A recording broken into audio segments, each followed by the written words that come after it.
YouTube.com/Tim Westwood TV.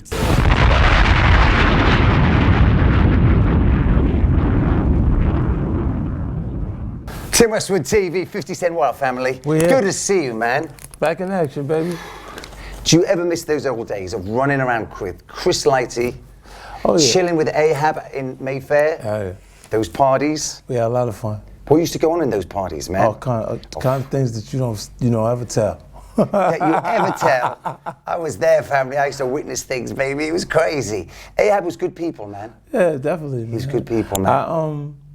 When we traveled, I make friends like Patrice. Yes. Musapi, we met through Ahab a couple of times and stuff, and then a few other people that, like, real good people. Good people, man. Yeah. Now, he was some rich dude living in Mayfair, had the big crib, and every time you came through, you had the craziest party. Oh, my days. The police used to be outside. He was that mad. Yeah, Patrice like that, too. Like in Africa, we went out there, he had some parties. They kind of sort of model from his nightlife. His craziness, man. And then it was like, in Africa, I didn't even know that it was like that there. Yeah. Like, they had the whole layout, same energy, same party, like same everybody, somebody joint, you know? And what part of Africa, man? It was, Patrice went a few times. It was two different places, two different locations. I know we went to Two River Platinum Chrome Mines while we were out there. And we hung out in different territories. Yeah, man. And you had that crazy Nigerian show where your chain got snatched and no security. You just go into that crowd and get that friggin' chain back. That was instincts. You know, it is like even the chain. The chain is really, they just want to touch you. Like the fan is so passionate about it that it's like, look, I touched him. Yes. For that moment, and security pushes him, but when he pushes him, his hand is coming off of touching me. For real. With the chain behind it, and it goes off, and then I jumped in the crowd with him. It wasn't one of those things where I was thinking. Obviously you wasn't thinking. Obviously you wasn't, because it was a friggin' stadium going crazy. And then it looked like, a lot of those places, health and safety, the standard things like crash barriers don't even exist. Yeah. So you was just lost in that crowd. Just lost in the moment too, because it just, like that. You go, yo, my chain, and jump right in with him.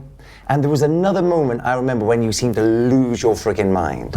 And that was at a show with, I think, Jay-Z, Kanye, Diddy there. And you came on stage and you were just running in New York. You were running around like a freaking kid on that stage, man. You know what happened? That was one of those things where we all have had a healthy competition for years. You know what I'm saying? Without it actually resulting in anything negative between any of us. So, like that in New York, they were trying to make a moment, like with Jay's coming out and he was going to bring Kanye, and it was right in that time that we were doing a competition with me and Kanye West and stuff like that. And they were doing a good job of beating me because it was the whole staff of Def Jam and Jay. In support of Kanye. Exactly. And pretty focused at that time. And you had in the scope just having tea. Yeah, absolutely. They was having tea, not paying attention to anything that's going on. And it was like, even at BET when we were supposed to perform, it was like, I was like, I can bring anybody. Like I'll bring Dre to come to the actual BET to make the craziest event that they've seen in a long time. Dre, they hadn't seen him outside the house in years. Yes. So I would have brought them out, and they were like, no, it's just you, and then it's just Kanye, and it's that, and then last minute they changed the song, it was Kanye. Oh, come on, man. And with Interscope, I always felt, on the real, Interscope were good at stacking CDs on shelves. That's all they could do. They had hit artists, and all you had to do was send the CDs and stack them on shelves. Whereas other labels could break artists, they never broke any artists. They just had these monster artists, Drake, they had guys that didn't have to work to get the public to be passionate about it.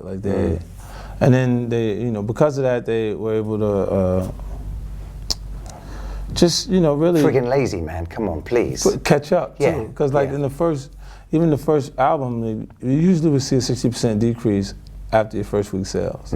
So my first week on Get Rich or Die Trying, obviously it wasn't right because we did 882,000 copies and then we did another 800,000 copies the next week. The maddest album out there ever. So that would say that they had to catch up to the momentum that was there, and they hadn't seen that before. And having to be the largest debut in hip hop album, then I don't know how much you can blame them for it, but they just looked at it and said, they didn't see it. Like and they could never keep up with the singles that you were knocking out. Because you had single after single, and then G-Unit singles came, and people like Don Robinson. And Don was probably the better. He was the best one. Oh, Don was good people, man. Yeah. Yeah, he was like, he was on point, like out here working, because when you don't have a lot of people that you communicate with, like you got a handful of people that you talk to and it's functional just based on that, then you go, okay, this is the crew, not everyone that they've hired to do it. These specific people I communicate with. And that was the whole G-Unit run. Yeah, for real. You know? That whole era there.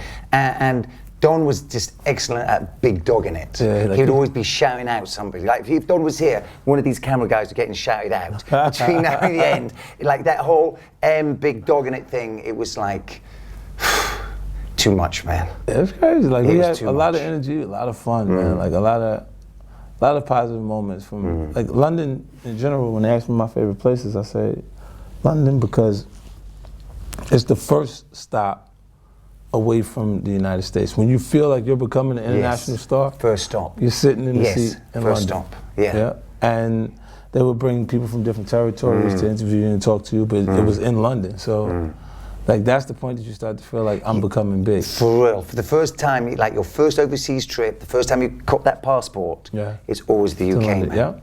And the UK used to be crazy with you. I remember the police dude from Trident interviewing you, like as you come off the plane about gang violence, and we just see if we wanted in the country. But obviously, he wanted your autograph, and he was a super fan. It was groupies, baby. I've had so many different things because they looked at for some people, perception is reality. You know, so they looked at the things that they heard in the music and said, "This is literally is the person." That, you know, so that those activities that you wrote about, that, you know, that happen in the environment, like, our culture is different now because it's so broad, hip hop, that the person who was a consumer of our culture is now the creator. Yes. So a lot of the kids that are rapping don't have anything to connect to their experience that they're creating through the music. Like they're just writing some stuff and it sounds good, so it's like, this is what it is. And they hadn't lived anything that connects them to the things that they said. But it's starting to feel like there's a new cadence, there's a new track, there's a new regimen of how you do things to get people to connect to it. Like you see, you have regular rap music and then you have trap music. And then you got artists that, if you live in certain territories, you just exposed to trap music. You know, like, so you just gonna write that. If you're passionate about, you know, music culture in general. And then you start to see like R&B artists and rap artists emerging. Oh, without a shred of a doubt. You see what I'm saying? Like you start to see, like, look, when the tattoos that you see on the rap artists, because when I came, during the Get Rich or Die Trying project, outside of me having a 50 tattoo on my back, there was no ink out there, man. There was no tattoos. Like the white folks with the rock bands were inking. Yeah, and that was the only time you would see, like, there was like extreme heavy metal. Yeah, like the neck and like, the hands and the, but there was no ink in hip hop. No, only the Boomer tattoo on DMX's back. Yes, the classic. That was it, baby. And from there, you know, now it's a complete different thing. Like they go to the extreme to express themselves. Like they're tattooing their face to crazy. You know, like that's a bit much for me. But there's definitely artists like really representing their life through trap. You know, there's living in the trap and expressing that. Of course, you got. But there are artists who know nothing but hip hop. They're the hip hop artists. And they grew up in hip hop and that's all they know. You're going to have a small patch of guys that continue to do what was traditional within hip hop culture. Like they're going to write their life. Yes. Or the things that are around it. And when they cut through, you know, you get some good things.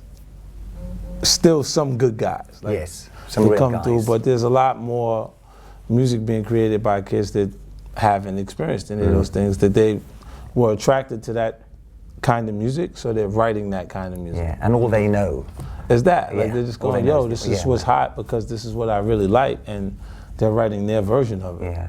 You know, and this period, we meet the audience before we meet the record company. So Yeah. I probably, things would have been completely different if I came in this time period. Oh my days. Yeah, because it'd have been like, I probably wouldn't have had a record company. Without a doubt, baby. Yeah, because I was working no so, need. so fast Absolutely that no it would need. just, when you're able to reach millions of people, there's no limitations to how far your material can go releasing it. For real. Now, Yes. then, And you can talk to your audience direct. You don't need a radio show, a radio DJ, a TV. You don't now, need that. yeah. You can just talk to your audience now. and you put the statement out, you record yourself, you upload it. Yeah. Your YouTube Yeah. channel, you did all Yeah, the different things exactly. that people would sit there and go, yo, like, But in your day, there was always that middle party, man, that you had to fuck with to You get had to, to get to it, the yeah. audience, man. and then to receive the proper marketing dollars so you can actually Yeah. be Yeah. received the right Yeah. way. So Yeah. now it's a different game.